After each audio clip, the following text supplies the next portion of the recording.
नमस्कार, जय हिंद साथियों। एक बार फिर से आप सबका बहुत बहुत स्वागत है। ये वीडियो बनाने का उद्देश्य आपको डराना नहीं है, आपको परेशान नहीं करना है। इस वीडियो को बनाने का उद्देश्य सिर्फ ये है आपको जागरूक करना। ये सच्ची खबर है, कानपुर की घटना है। दैनिक भास्कर ने इस खबर को छापा था, हमने पढ़ा। मुझे लगा कि ये जानकारी और लोगों को देनी चाहिए। हो सकता है जो लोग पेपर ना पढ़ते हों उनके पास ये जानकारी कहाँ से पहुँचेगी। घटना क्या थी कि एक बच्चा था जो रील देख रहा था और बहुत लंबे समय से रील देखता था, उसकी आदत थी। बहुत लंबे समय से वो बैठा था, देख रहा था। 18-19 साल उसकी उम्र थी और देखते देखते वो एकाएक गिरा और उसकी मौत हो गई। तो खबर छपी कि रील देखते देखते बच्चे की मौत हुई। फिर उसमें पोस्टमार्टम हुआ, उसमें पता चला कि उसका दिल का दौरा पड़ा था, उसका बीपी हाई हो गया था, बहुत सारी चीज़ें थी, लेकिन मुख्य कारण रील देखना ही था। तो आखिर क्या है, क्या वाकई में रील देखते देखते बच्चे की मौत या किसी की भी मौत हो सकती है क्या? और अगर ये सच है, ऐसा होता है, तो हम इससे कैसे छुटकारा पाएँ? क्यों ये आदत पड़ जाती है, खासकर बच्चों की? ये सब कुछ आज हम इस वीडियो में देखेंगे। आप वीडियो को स्किप मत करिएगा, पूरा देखिएगा, पूरी जानकारी आपको मिलेगी। देखिए, हम स्टेप बाय स्टेप इसको देखेंगे। सबसे पहले ज़्यादा मोबाइल इस्तेमाल करने के नुकसान क्या हैं। हम देख लेते हैं कि मोबाइल ज़्यादा अगर देखेंगे तो उसके क्या नुकसान हो सकते हैं। तो इसके क्या नुकसान हैं? सबसे पहला, आँखों पर दबाव, आँखों में थकान, जलन और धुंधलापन यदि हम लंबे समय तक इस्तेमाल करते हैं स्क्रीन तब। इसके अलावा मानसिक तनाव, दिमाग लगातार सक्रिय रहता है जिससे तनाव और बेचैनी बढ़ती है। दिल और ब्लड प्रेशर पर क्या असर पड़ता है? एक्साइटमेंट से हार्ट रेट और ब्लड प्रेशर अस्थायी रूप से बढ़ जाते हैं क्योंकि इंसान उसमें एकदम इन्वॉल्व हो जाता है, खो जाता है।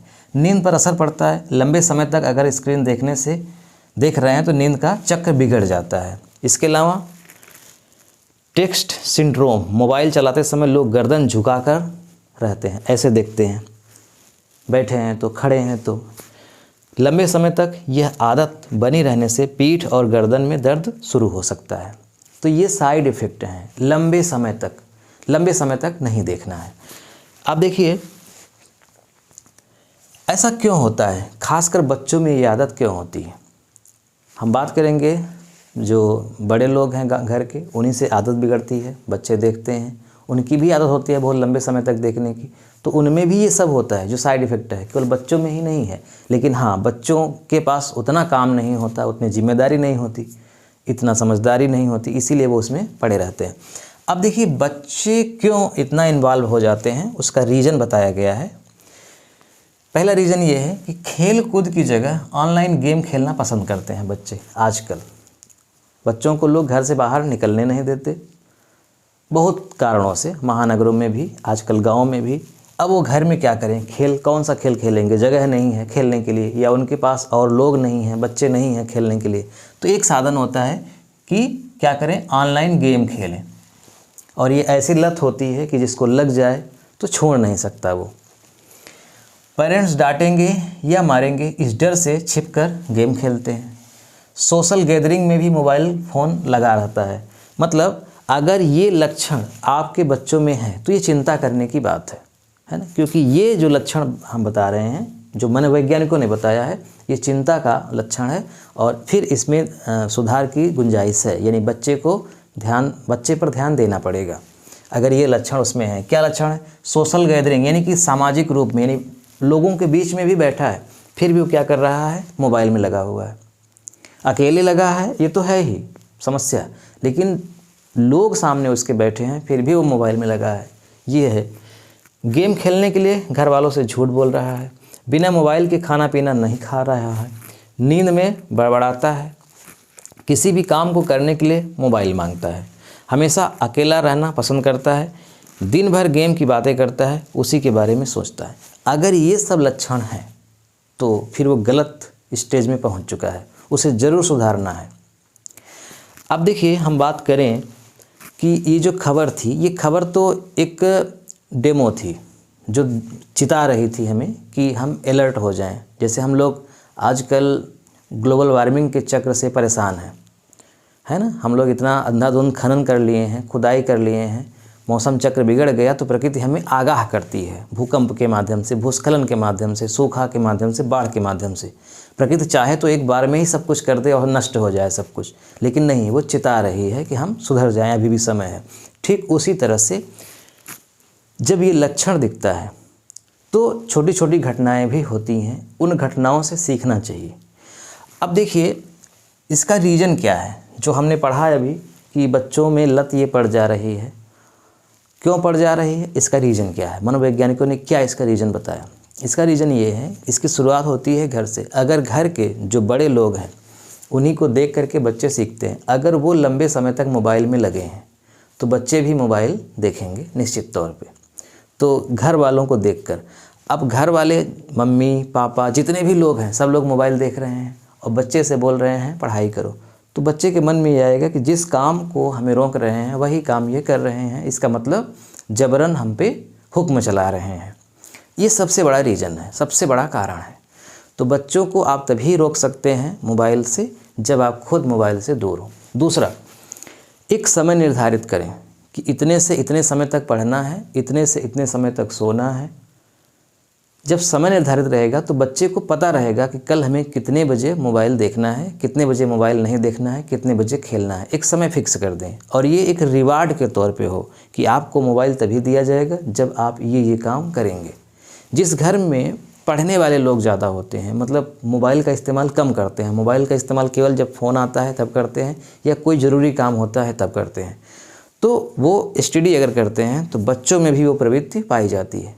लेकिन अगर स्टडी नहीं करते, मोबाइल देखते रहते हैं, रील देखते हैं, गाना सुनते हैं, फिल्में देखते हैं, तो फिर बच्चे अपने आप को रोक नहीं सकते। तो इसकी सबसे बड़ी जिम्मेदारी घर वालों की ही है। बच्चों के सामने मोबाइल का इस्तेमाल नहीं करना चाहिए। तो शुरुआत यहीं से होती है। और अगर ये लत पड़ जाए तो चिंता की बात है और एकाएक नहीं छोड़ा जा सकता। किसी भी बच्चे को डांट कर मार कर आप उससे यहाँ से नहीं निकाल सकते। इसके लिए एक टाइम टेबल आपको फिक्स करना होगा, धीरे धीरे कम करना है आज। और ध्यान रखिएगा, अगर बच्चा लगभग 5 से 6 वर्ष का है तो किसी भी हाल में 90 मिनट से ज़्यादा उसको स्क्रीन देखनी ही नहीं है, वो भी एक बार में नहीं। 24 घंटे में 90 मिनट यानी कि 1.5 घंटे, मैक्सिमम 10 मिनट 15 मिनट ऐसे करके।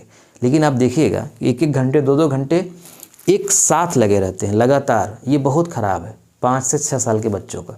अगर बच्चा 13 से 14 साल का हो गया है तो 2 घंटे इस्तेमाल कर सकता है स्क्रीन, लेकिन लगातार नहीं। तो इसलिए अगर छोटा बच्चा है, 4 साल का है, 3 साल का है, 5 साल का है और 3-3 4-4 घंटे देख रहा है तो उसके स्वास्थ्य के लिए बहुत ही बुरा प्रभाव पड़ेगा। आँख उसकी ख़राब हो सकती है, दिमाग क्लोज हो सकता है। क्योंकि हम जब किताबों में कहानियाँ पढ़ते हैं तो इमेजिन करते हैं, कल्पना करते हैं। जैसे अगर हम किताब में कहानी पढ़ रहे हों, पूस की रात का, मुंशी प्रेमचंद की कहानी, तो हम जब पढ़ेंगे तो हम केवल देखेंगे जो लिखा है, बाकी जो लिखा है उसकी हम कल्पना करेंगे, चित्र बनाएंगे कि ऐसे वो रात में गया, कम्बल फटा था, फिर कुत्ता था साथ में, आग लग गई सुबह। ये सारी फिगर में कल्पना करेंगे, दिमाग में कल्पना करेंगे, चित्र बनाएंगे। तो इससे दिमाग क्या होगा, विकसित होगा, क्योंकि दिमाग काम कर रहा है। लेकिन यही अगर हम नाटक बना दें, इसका देखें, तो याद तो अच्छे से हो जाएगा, समझ में भी बहुत अच्छा आएगा, लेकिन हमने मतलब हमारे दिमाग ने कोई वर्क नहीं किया, सब कुछ देख लिया, वो कुछ उसे सोचने की ज़रूरत ही नहीं है। तो इसलिए देखने से ज़्यादा अच्छा है कल्पना करना, यानी किताब पढ़ना। तो पहले आदत होनी चाहिए बच्चों की किताब पढ़ने की। हाँ, अगर किताब से डाउट्स नहीं क्लियर हो रहा है तब हम जा सकते हैं मोबाइल में। आज जैसे ChatGPT है, बहुत सारी चीज़ें हैं जो उसकी ज़रूरत है, बिना उसके हम नहीं रह सकते, पिछड़ जाएंगे समाज में, उसकी आवश्यकता है। लेकिन उसी पर डिपेंड होकर के हम कुछ नहीं कर सकते। अगर हमको कुछ भी सीखना है तो पहले किताब से कॉन्सेप्ट क्लियर करें। किताब में जो डाउट्स रह जाता है वो जाकर वहाँ पे समझेंगे तो ज़्यादा समझ में आएगा। और पूरी तरह वहीं पे अगर हम खोजने लगेंगे, सब कुछ जानने लगेंगे, तो बिल्कुल नहीं समझ में आएगा। तो इस चीज़ को आप ध्यान में रखिए। ये जो किशोर 19 साल का है, इसकी मौत हुई है, तो इसका कारण ये नहीं है सिर्फ कि ये दिन भर गेम ही खेलता था, नहीं, ये मोबाइल में पढ़ता भी था, बहुत लंबे समय तक मोबाइल से पढ़ता था और इसकी किताब पढ़ने की आदत ही ख़त्म हो गई थी। तो ये बहुत बुरी लत है, ऐसा नहीं होना चाहिए। किताब पढ़ना है, किताब में जो चीज़ें ना समझ में आए फिर हमें मोबाइल पे जाना है। एकाएक पहले मोबाइल पर ही डिपेंड नहीं होना है। ये मैं पढ़ने लिखने वालों को भी बता रहा हूँ, जो लोग नहीं पढ़ते लिखते हैं, दिन भर मोबाइल में गाना सुनते हैं, उनके लिए भी है कि स्क्रीन का ज़्यादा इस्तेमाल नहीं करना है। इस वीडियो का लिंक अपने दोस्तों में, मित्रों में ज़रूर शेयर करिए। इस वीडियो पर आपका क्या विचार है ज़रूर प्रतिक्रिया दीजिएगा, कमेंट करिएगा। मिलता है नेक्स्ट वीडियो में। नमस्कार।